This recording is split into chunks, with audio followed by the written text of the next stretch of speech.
مرد اونچا اور عورت نیچی نہیں ہے.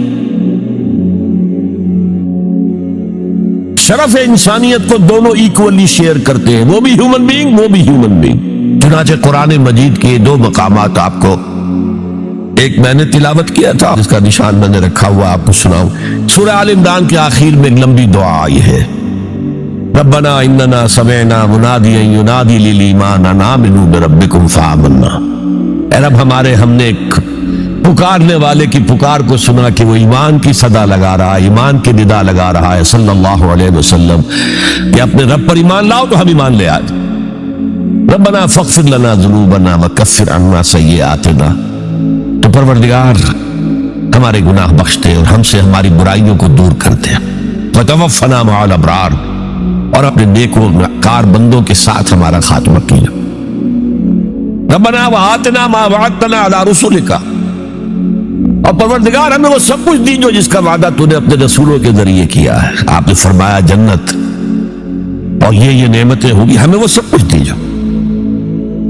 انک لا تخلف المیعاد, تو اپنے وعدے سے ہٹنے والا نہیں ہے. ہمیں یہ اندیشہ نہیں ہے, اندیشہ ہے تو یہ کہ ہم ان وعدوں کا مصداق ثابت ہو سکے یا نہ ہو سکے, تو اپنے فضل کرم سے ان کا مصداق ہمیں بنا دے.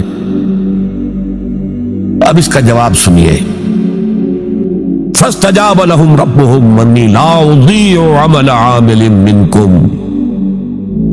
ان کے رب نے ان کی دعا کو قبول کیا اور فرمایا میں تم میں سے کسی عمل کرنے والے کے کسی عمل کو ضائع کرنے والا نہیں ہوں.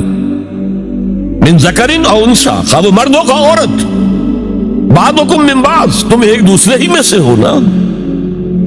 ایک ہی باپ کے نطفے سے بیٹا بھی ہے بیٹی بھی ہے, ایک ہی ماں کے رحم میں پرورش پائی ہے بیٹے نے بھی بیٹی نے, تو اونچ نیچ کہاں سے آ جائے گی, کدھر سے آ جائے گی. بعضکم من بعض, ایک دوسرے میں سے ہو. فالذین ہاجروا, وہ لوگ جنہوں نے ہجرت کی, تو ہجرت صرف مردوں تو نہیں کی, عورتوں نے بھی کی. وَأُخْرِجُوا مِن دِيَارِهِمْ, جو اپنے گھروں سے نکالے گئے, ان میں مرد بھی تھے عورتیں بھی تھیں. وَأُوذُوا فِي سَبِيلِي, اور جنہیں میری راہ میں ایذا پہنچائی گئی, ان میں مرد بھی تھے عورتیں بھی تھیں. پہلے شہید ہونے والے دو میاں بیوی, ایک جوڑا, حضرت یاسر رضی اللہ تعالی عنہ اور حضرت سمیہ ان کی اہلیہ رضی اللہ تعالی عنہ. شدید ترین ٹارچر کیا ابو جہل نے اور پھر شہید کر دیا. وقاتلوا وقتلوا, پھر انہوں نے قتال بھی کیا, اللہ کی راہ میں جنگ بھی کی اور قتل بھی ہوئے. تو ان تمام کاموں کے اندر مرد اور عورت شریک رہے. قتال سے میں نے عرض کیا تھا کہ فرضیت اس کی جو ہے وہ خواتین پر نہیں, اس کے باوجود خواتین نے حصہ لیا. کیا تھی مرہم پٹی ان کے ذمے, آخر جنگ میں زخمی ہوں گے, آئیں گے, کوئی مرد اس میں لگیں گے تو ورکنگ جو ہماری طاقت ہے وہ کم ہوگی. تو یہ کہ آخر خوراک کا بندوبست تو کرنا ہے, کھانے کا جو ہے راشن کا وہ کرتے تھے. تو یہ سب کے سب برابر کے شریک ہیں. سنیے دوبارہ الفاظ. فاستجاب لهم ربهم انی لا اضیع عمل عامل منکم من ذکر او انثی بعضکم من بعض فالذین ہاجروا واخرجوا من دیارهم واوذوا فی سبیلی وقاتلوا وقتلوا لأکفرن عنہم سیئاتہم, میں لازماً دور کر دوں گا ان سے ان کی برائیوں کو. وَلَأُدْخِلَنَّهُمْ جَنَّاتٍ تَجْرِي مِن تَحْتِهَا الْأَنْهَارُ, اور انہیں لازماً داخل کروں گا ان باغات میں کہ جن کے دامن میں ندیاں بہتی ہوں گی. ثوابا من عند اللہ, یہ بدلہ ہوگا اللہ کے پاس سے. واللہ عنده حسن الثواب, اور یقیناً بہترین بدلہ تو اللہ ہی کے پاس. مساوات مرد و زن کے اس نظریے کو سمجھ لیجئے. دوسرا نظریہ میں بتاؤں گا جو آج دنیا مغرب سے لے رہی ہے, وہ سراسر گمراہی ہے, سراسر گمراہی ہے, سراسر گمراہی. لیکن نیکیوں کے میدان کھولے ہوئے ہیں مردوں کے لیے عورتوں کے لیے. جو مرد کمائے گا نیکی وہ اس کے لیے ہے, جو عورت نیکی کمائے گی وہ اس کے لیے ہے. انڈیویجویلٹی ہے, فریڈم ہے, فریڈم آف ول ہے, مساوی ہے. اور اسی لیے میں نے یہ جو آیت ہے دیکھیے, اس میں 10 اوصاف میں مردوں عورتوں کو برابر برابر, عام طور پر قرآن کا اسلوب یہ نہیں ہے. اسے عربی میں کہتے ہیں برسبیل تغلیب. ایک مجمع ہے، مرد بھی ہے عورتیں بھی ہیں، تو مذکر میں خطاب ہوگا، مؤنث کے صیغے سے خطاب نہیں ہوگا. وہ تابع ہے، ساتھ ہی آ جائیں. لیکن یہ آیت دیکھیے کتنی طویل ہے. ان المسلمین والمسلمات، یقیناً فرما بردار مرد اور فرما بردار عورتیں، والمومنین والمومنات، اور صاحب ایمان مرد اور صاحب ایمان عورتیں، والقانتین والقانتات، اور فروتنی اختیار کرنے والے مرد اور فروتنی اختیار کرنے والی عورتیں، والصادقین والصادقات، اور سچ بولنے والے مرد اور سچ بولنے والی عورتیں، والصابرین والصابرات، اور صبر کرنے والے مرد اور صبر کرنے والی عورتیں، والخاشعین والخاشعات، اللہ کے سامنے جھکنے والے مرد اور جھکنے والی عورتیں، والمتصدقین والمتصدقات، صدقہ دینے والے مرد اور صدقہ دینے والی عورتیں، والصائمین والصائمات، اور روزہ رکھنے والے مرد اور روزہ رکھنے والی عورتیں، والحافظین فروجہم والحافظات، اور اپنی شرمگاہوں کی حفاظت کرنے والے مرد اور اپنی شرمگاہوں کی حفاظت کرنے والی عورتیں، والذاکرین اللہ کثیرا والذاکرات، اور کثرت سے اللہ کا ذکر کرنے والے مرد اور کثرت سے اللہ کا ذکر کرنے والی عورتیں. اعد اللہ لہم مغفرۃ واجرا عظیما، اللہ تعالیٰ نے ان سب کے لیے تیار کیا ہوا ہے. اعد اللہ لہم مغفرۃ، ایک تو مغفرت انہیں ملے گی اور اجر عظیم ملے گا. یہ ہے وہ تصور مساوات مرد و زن، کوئی اونچا نہیں کوئی نیچا نہیں. البتہ اب میں اگلے قدم پر آ رہا ہوں.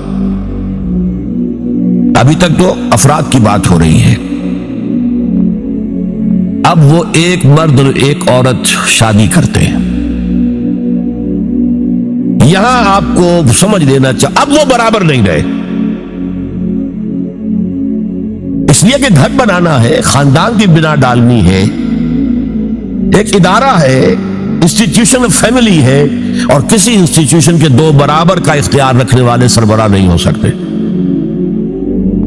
آئی جی ایک ہوگا، ڈی آئی جی 4 ہو، 5 ہو، 6 ہو. کوئی فرم ہے، مینیجنگ ڈائریکٹر ایک ہوگا، آپ 100 ڈائریکٹر رکھ لیں. مینیجنگ ڈائریکٹر 2 نہیں ہو سکتے، کوئی کاروبار چل ہی نہیں سکتا. تو گھر کا ادارہ تو برباد ہو جائے گا اگر آپ نے برابر کر دیا دونوں کے اختیارات کو. آج اس کا مزہ چکھ رہا ہے یورپ اور ویسٹ اور امریکہ. خاندانی نظام ٹوٹ گیا. آج وہ شادی کرتے ہی نہیں، مرد شادی نہیں کرتے. کیوں کریں؟ قانون آپ نے یہ بنا دیا ہے کہ آپ نے آج شادی کی اور 1 مہینے کے بعد آپ اپنی بیوی کو طلاق دیں تو اپنی پوری دولت کا نصف دینا پڑے گا اسے. وہ کہتے ہیں ہم نہیں کرتے یہ. لیکن عورت کی تو ضرورت ہے نا، مرد کی ضرورت عورت ہے، لیکن عورت کی ضرورت بھی تو ہے مرد. مرد کہتا ہے آؤ میرے ساتھ رہو، کھاؤ پیو، میں شادی نہیں کروں گا. وہ یہ کہتے ہیں وی آر لیونگ ٹوگیدر، بس وی آر ناٹ میرڈ،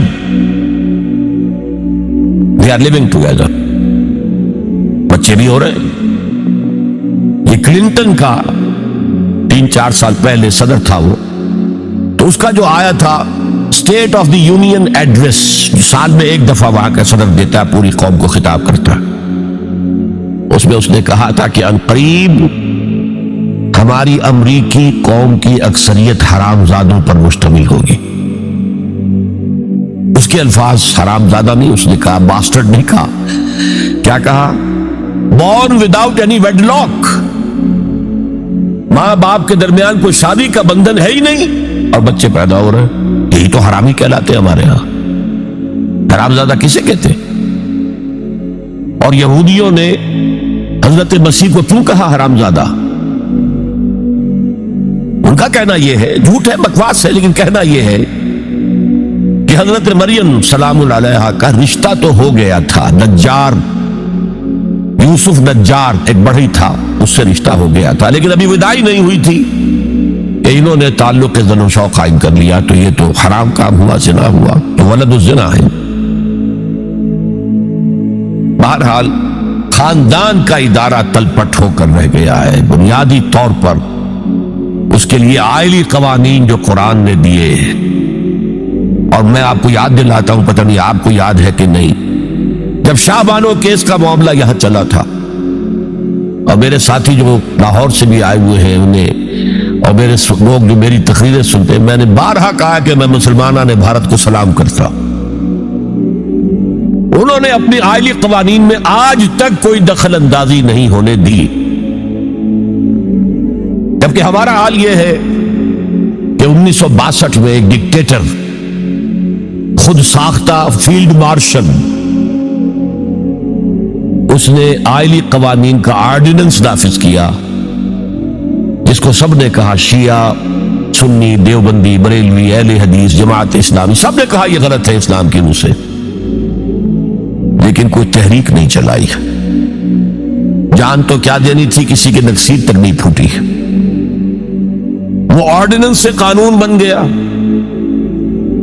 اور ضیاء الحق صاحب 11 سال تک اسلام اسلام اسلام اسلام پکارتے چلے گئے، اس آرڈیننس کو ہاتھ نہیں لگایا، قوانین جو کے تو رہے. یہاں تک کہ انہوں نے فیڈرل شریعت کورٹ قائم کی، اور کچھ حسن گدغن میرے بارے میں ہو گیا تھا، مجھے اپنی شورا کا رکن بنایا. پہلے انہوں نے وزارت پیش کی تھی مرکزی، میں نے کہا نہیں جناب، میں ایک تو اس کا اہل نہیں ہوں، کبھی ان میدانوں میں گیا ہی نہیں، حکومت کے کوریڈورز میں میرا آنا جانا نہیں ہے، میں اس کا اہل نہیں. ثانیاً اصل حکومت فوج کی ہے، آپ نے ہمیں کرنے کچھ نہیں دینا، اور الزام ہم پر آئے گا. یہ ناکام ہوگا، اس لیے کہ اس سے پہلے کی ایک منسٹری تھی جس میں جماعت اسلامی اور جمعیت علماء اسلام کے وزراء تھے، اور ان دونوں کو داغدار کر کے اس نے نکال باہر کیا تھا، یہ کوئی کام نہیں کر سکے. بھائی کام تم کرنے دو تو کریں. تم تو کہتے میری کانسٹیچوئنسی تو فوج ہے، یہ تو فوج کو راضی رکھنا ہے. بہرحال میں نے ان سے کہا تھا یہ ہے 2 جولائی سن 82 کی بات. میں نے کہا آپ اپنے ماتھے پر کلنک کا ٹیکا لیے پھر رہے ہیں. اور مجھے خیال بھی آیا کہ میں نے یہ کیا کیا، یہ تو میں نے تو محاورہ استعمال کیا تھا. ان کی پیشانی پر محراب تھا، میں نے سوچا یہ ناراض ہو نہیں ہوا. وہ اس معاملے میں بہت ٹھنڈے آدمی تھے، بہت متحمل مزاج. کہنے کیوں کہہ رہے ہیں آپ یہ؟ میں نے کہا دیکھیے آپ نے فیڈرل شریعت کورٹ بنائی، اس میں اپنے ہینڈ پکڈ علماء رکھے. تقی عثمانی کس کا چوائس ہے؟ آپ کا. پیر کرم شاہ کس کا چوائس ہے؟ آپ کا. ملک غلام علی کس کا چوائس ہے؟ آپ کا. اور اس کورٹ کے بھی ہاتھ باندھ دیے. ویسے تو یہ 2 بیڑیاں پہنائی تھی اور 2 ہتھکڑیاں، لیکن میں اس وقت اپنی گفتگو کے حوالے سے صرف ایک کا ذکر کر رہا. آئلی قوانین پر بھی آپ کوئی بات نہیں کر سکتے. میں نے کہا یہ کیا؟ یہ تو انگریز نے نہیں چھیڑے تھے ہمارے، اور بھارت کا مسلمان آج تک اس کی حفاظت کر رہا ہے. میں نے کہا دیکھیے یہ غلام احمد پرویز نے بنوائے تھے، جو منکر حدیث تھا، اور اس کا اثر تھا چونکہ وہ گورنمنٹ آف پاکستان میں ڈپٹی سیکریٹری تھا کسی مرکزی محکمے میں. وہ اس کے زیر اثر جو ہے ایوب خان نے وہ قوانین بنائے. اور میں نے کہا ضیاء الحق سے کہ وہ بھی زندہ ہے، ابھی زندہ تھے.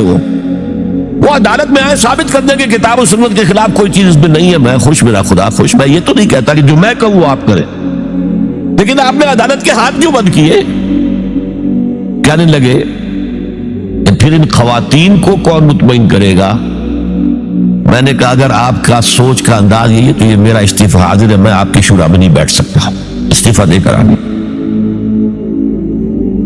میں جو حوالے سے بات کر رہا تھا وہ یہ کہ جب یہاں وہ ایجیٹیشن ہوا ہے، اور میں دلی میں تھا، اور میں نے انگریزی اخبار میں فوٹو دیکھا تھا کہ جس قدر عظیم ایک جلسہ بمبئی میں ہوا تھا. کیپشن یہ تھا اخبار میں، اے میمتھ گیدرنگ آف بامبے مسلمز، میمتھ. اور اس میں ظاہر بات ہے ایجیٹیشن کے اندر جانے بھی دینی پڑی، سب کچھ ہوا.